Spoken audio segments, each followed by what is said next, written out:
Joan Quinn is the former West Coast editor of Andy Warhol's Interview magazine and society editor of the Herald Examiner. Her cover stories are seen in Venice and Detour magazines, and she is a contributing editor to Angelus magazine. For the next half hour, Joan will bring you inside news and views on society, art, film, and the exhilarating worlds of these multifaceted people. Here is Joan Quinn. Welcome to Joan Quinn, etc. Our guests today, artist Laddie John Dill and librettist actor Jack Larson, are here to talk about everything. Artist Laddie John Dill was born in California and has never moved away. His work, both sculpture and paintings, can be found in museum collections not only in the United States, but all over the world. The Corcoran Gallery in Washington, D.C., the Los Angeles County Museum of Art, the Museum of Contemporary Art in Sao Paulo, Louisiana Museum in Denmark, the Museums of Modern Art in San Francisco and New York, and museums all over Korea and Japan. Even with travel to all those exotic places, Laddie seems to be drawn to the California climate and the seashore. What is it that keeps you here, Laddie? Well, actually, I have lived other places. In fact, we met in New York. But you were living there for a very short period time. of time. I think that the thing that's most interesting to me about Los Angeles is it has no history. It's a totally progressive place. Everyone who's traveled knows that every place has a sense of history, but this one seems to have the least. We're not tied by history, and it's a great place to leave every once in a while. But I think it's a working town. That's the thing that I like the best. There's almost an anonymity about being an artist here, which I like. It appeals to me. And then I prefer to show in other places, but work here. The climate's perfect for what I do. Real estate, when I was first looking for a studio, was relatively cheap. I don't know what it's like now. Where was that very first place? Downtown Los Angeles. I shared a studio with Chuck Arnaldi, actually, and I went to school down there at Chenard Art Institute, and then took a studio down there, and then moved to Venice in the early 70s, and I've been working in Venice ever since. So you're very close to the water. Yeah, close to the water. I grew up in Malibu, so it was. I've always been on the water. Yeah. How do you think those elements of sand, water, light have affected your work? It's the light elements, I think, that have affected my work the most. Early on, I had a particular interest in light and how light reflects, refracts, how it interacts with objects, and the coloration of light and things like that. My father was a lens designer, and so there was an interest in refraction of light through his interests. So I always was particularly interested in the way the light refracted in an atmosphere, what I would call residual light, and made early pieces of sculpture that worked in twilight light, so that you had illuminated surfaces and you had a residual light that came from kind of an ambient light. What would a luminous light be that you were working with? Well, for instance, at twilight, you have a light where the focus of objects becomes kind of marginal. The light is only strong enough to allow illuminated objects to come into focus, and I started playing with that phenomenon. So you illuminated the objects? The objects that I illuminated became in focus. The objects that I did not illuminate, even though you could see them, were less in focus. Is that a period when you started working with neon? Yeah, neon and sand. Let's show the neon. Were those the neon pieces the very first ones? Right. The first pieces I did were with neon, and they were just simply, I feel kind of self-conscious holding this up like this, but we can. Well, no, we have to see it, yeah. So we can talk about it. These are just strips of light that have different coatings on them, and then they're illuminated onto a flat white wall. These are very early pieces. They're over 20 years old now, and they're really the first things I did. This is helium as a gas, and then just very simple, a straight line of color, juxtaposition of color. That was, and then those would reflect on the background and Yeah, also onto a background within of the room. objects themselves, and then they would give an ambient light in the room, very much like a light.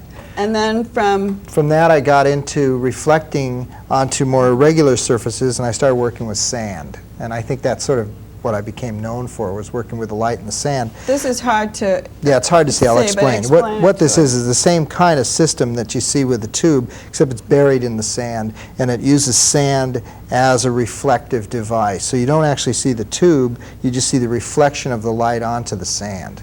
Oh, is And these were very large. I had my studio downtown was quite large, about 6,000 square feet, and I had tons of sand in there. How did you bring it in? 100 pounds at a time up the stairs. You Now- mean in sacks? Yeah. Now I've recreated these pieces a couple of times in later years, and I guarantee you have to be in your early 20s to pull these pieces off. This piece was at a museum, wasn't Yeah, it? this was in a huge room. Right. Yeah. And the interesting thing about it was there was a balcony type of situation where you could walk up and look down You could look down on into it. All of the work, even now, I mean, I'm working with different materials now, but all of the work has always had an aerial perspective.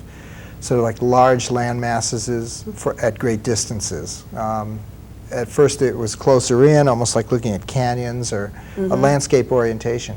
Now it's more like Landsat photography, or looking at much larger land masses from very great distances.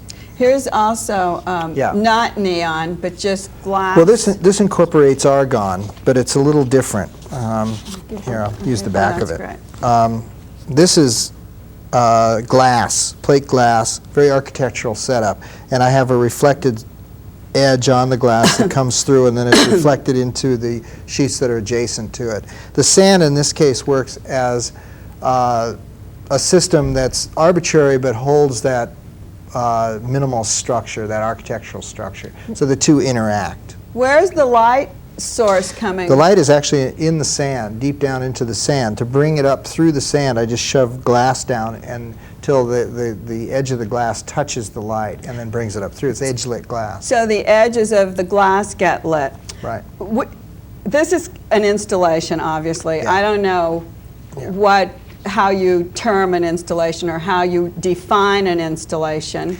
Well, an installation is many things. I can talk about it specifically to what I do. I mean, the first art that I ever showed was in New York, and it was an installation. And that's where I took materials that I work with in the studio and then went to a site. In this case, it was a gallery, so it became a site-specific thing, and incorporated those materials into the architectural setup of that gallery, so that the gallery itself became basically the framework for the piece. That's how I would deal with installations. But people say, is that really art, an installation? People think about taking a piece of something home and putting it on a wall. Yeah. When I first started doing that, that was the dialogue of the time. In Installation the early 70s, was the dialogue. Installation work. And it was new. You had artists like Robert Smithson, Michael Heiser, people like that were really involved in this as well. They were doing earthworks and site-specific work. So it was the dialogue of the time, and what made it stimulating and interesting at that time is it had never been seen before. Also, I was interested in using materials that were non-traditional. There was also a lot of talk about a movement called Art Povera. There was a book out by Germano Celant, who wrote about Art Povera, which was a movement in Europe and in New York where you'd use materials that were, well, it's art from Art from poverty, the poor, right. art from junk. Right. So the idea of moving away from traditional ways of making art was in the dialogue of the time, and I was very stimulated by this, and started showing work that was relative to this dialogue. But your work went from installation to something that you objects, could put on the wall, an object, a painting. Do we see where it Well, I went can from show here? you, yeah. Let's see, we have a couple of things here, a painting, and I should show that sculpture as well. I'll show the sculpture first. This actually is relatively recent. It's about 5 years old. It's a piece of, it's about 13 feet square, and it's an installation, again, site-specific work, but it's permanent. It doesn't have the ephemeral qualities of sand and light. But it's something you can actually go up and touch and be a part of. You can climb on it. You can, but where the sand installation or something in a room, you can't do that. It was temporary. It was only meant for the length of the exhibition. It was movement. The sand is like a dry liquid, so when you subject it to vibration or noise or sound or wind or anything like that, it's going to change. Then, so that was a site-specific. You have another site-specific, this Yeah, door. this is a door. This is kind of interesting. I mean, what I've been doing recently, I mean, in terms of site-specific, is using these sculptural materials now for in my work, but relating them to architecture. So I'll work with architects. I mean, it's kind of interesting to me to do this as well as just working in the studio. This is something that's based on work that I've done in the studio, but it is a door. Joan Bornstein up in Bel Air owns this. It's 8 feet wide and 10 feet high, and it swivels on a Rixson hinge, so it actually has a computer system in it. Must be very heavy. It's very heavy, but it's designed to be heavy because it's a door that moves a certain way. And there was quite a bit of engineering involved in this because it had to function as a door, but at the same time I wanted it to really be a piece of work. How do you do something? Do you call an engineer in to work with you? I had to, yeah, on this. I worked with a guy by the name of Jack Brogan, whose name comes up a lot with artists in Los Angeles. He's this sort of an engineer, chemist, all-round genius type guy. He's a problem solver, isn't he? He's the problem. He's got a very open mind, so you come to him and you say, I want to make a door out of this, and most people would tell you, you're out of your mind. Jack helps you solve it. And this has, I mean, there's, as I said, a lot of engineering in it. There's a whole aluminum frame system in this, and it has to be balanced out. We had to design a hinge, so we had to computer weigh it. It had to weigh a certain amount, but at the same time I wanted to have fingertip control on it and things like that. See, people don't, I think we never realize the depth that an artist has to go other than just buying paints and a canvas. Right. Because there are so many other elements involved, even in buying paints and a canvas. Oh yeah, it's very expensive material because you have one factor that you have to address, and that's its archival possibilities. That's the other problem, An artist I think. When they make something, it's supposed to last forever, and, well, relatively forever. You hear about large commissions that artists get, these so-called phenomenal sums, you know, like a few $100,000. But very few artists see money out of these projects because so much goes into the engineering, and the larger the project, of course, the more you have to deal with codes and the city. And it's like building a building. So when you hear about an artist getting a $250,000 grant, they're not going to see too much of it. In fact, when we were doing the thing with the Arts Commission, you know, my criteria for choosing artists when we were on the jury was, could they afford to make this thing? You were on. You sat on a panel for the California Arts Commission, and I remember you would say, "This commission is not very much money, and it's a wonderful show place for someone, but can they afford it? Can the artist afford to finish the piece?" It is a show place, and it's really a good thing for artists to have their work in public. It's a problem, and I don't think we can talk about all the problems of public art. But did you always want to be an artist? I didn't know anything else. For all your life? Yeah. You didn't want to be a surfer? Or a lawyer. Neither one. Have you ever worked in the theater? I've worked in theater design, and I've done some, very early on, I did some acting when I was a child. Well, joining us with you is Jack Larson, who works in the theater, and I know you did the sets for the opera. Never came Benjamin about. Britten's Death in Venice. But we'll talk with Jack about opera sets. Great. We'll be right back.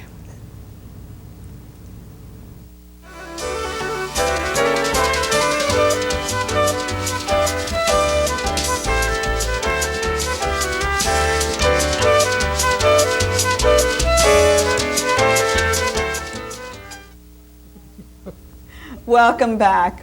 Joining artist Laddie Dill is actor Jack Larson, who, like Laddie, is a native Californian. He has been involved in many aspects of the arts. Jack has written several plays and co-produced several noteworthy movies. You viewers will recognize him as Jimmy Olsen, Clark Kent's sidekick in Superman, the TV series. But in addition to all this, Jack Larson is a librettist.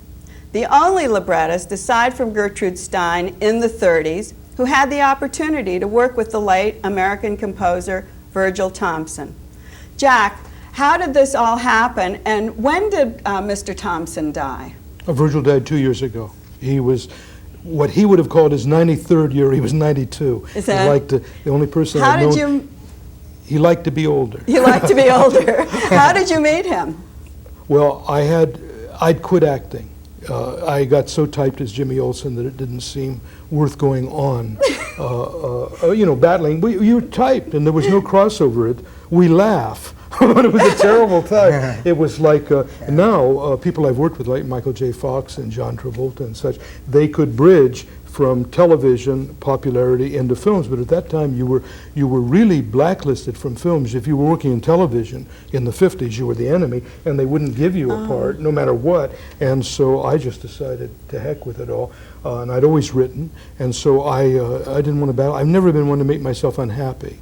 And so I just said I'd do something else. So I was writing, and my play started to get done partially due to John Houseman, who was the father of us all in Los Angeles. He formed the first theater companies here. And I had a play that opened the LA County Museum of Art, the Bing Theater. They were going to do plays there.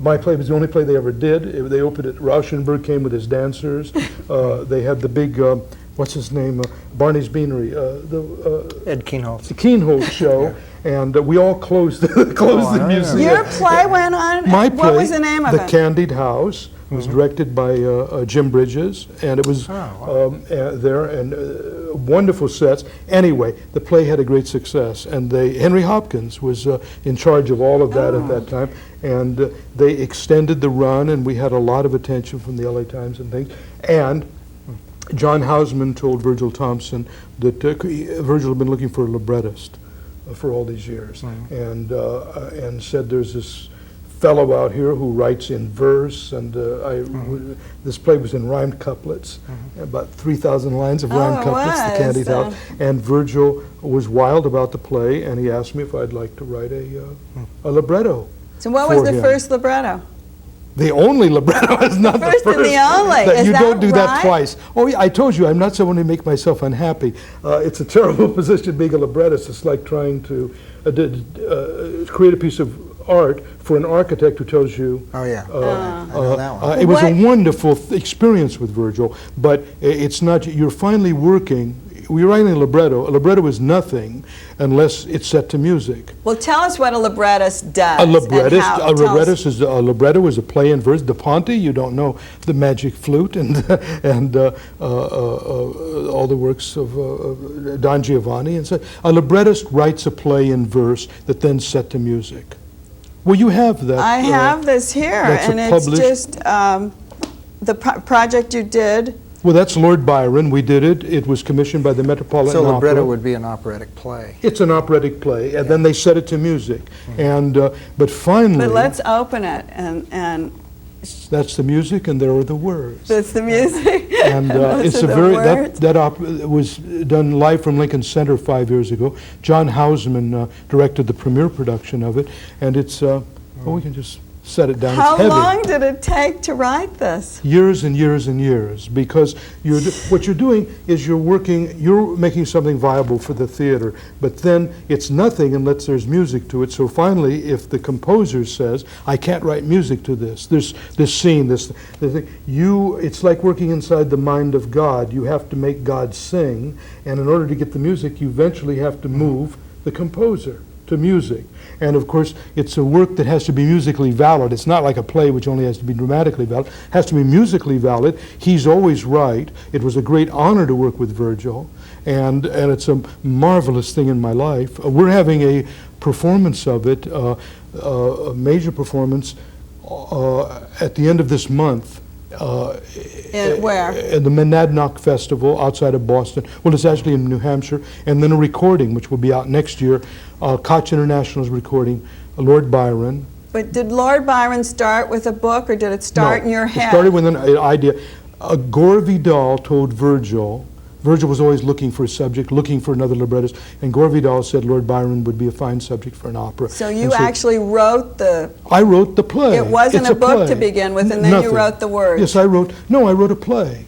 And it's a play about Lord Byron after his death, the machinations to have him buried in Westminster Abbey, and all of the deceitfulness and the worry. It's about rather mundane people, his publisher, like your art dealers. We didn't get into that. Who are trying to control the person's posthumous reputation. I mean, they don't want all these things to come out. His publisher, John Murray, actually burned Byron's autobiography on the basis that Byron wasn't to be trusted with his own reputation.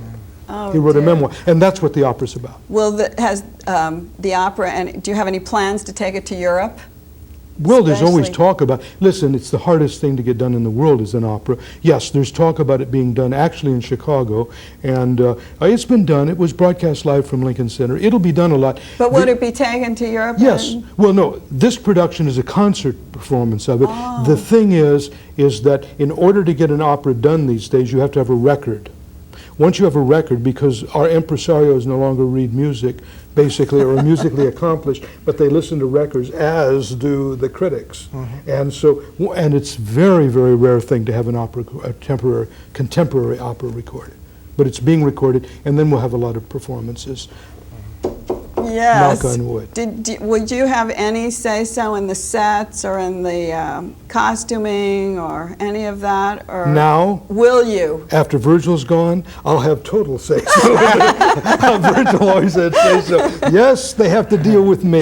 Yeah, now we're going to say, They have to deal here's with the librettist. Jimmy Olsen, Okay. who knew what to do.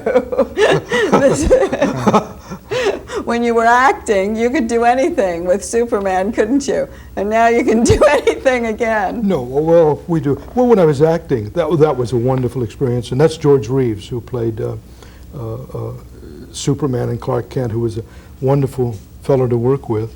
So But I let's always say show it's- these pictures, because I think people really do want to see. That's the whole gang. That's Noel Neal, who played Lois Lane, the wonderful John Hamilton, who was Perry White, who we always had this exchange of Cillins in my life. People would come up to me and say, "Don't call me Chief." And then I'll always say, "Golly," or "Jeepers" back. Do you still do that?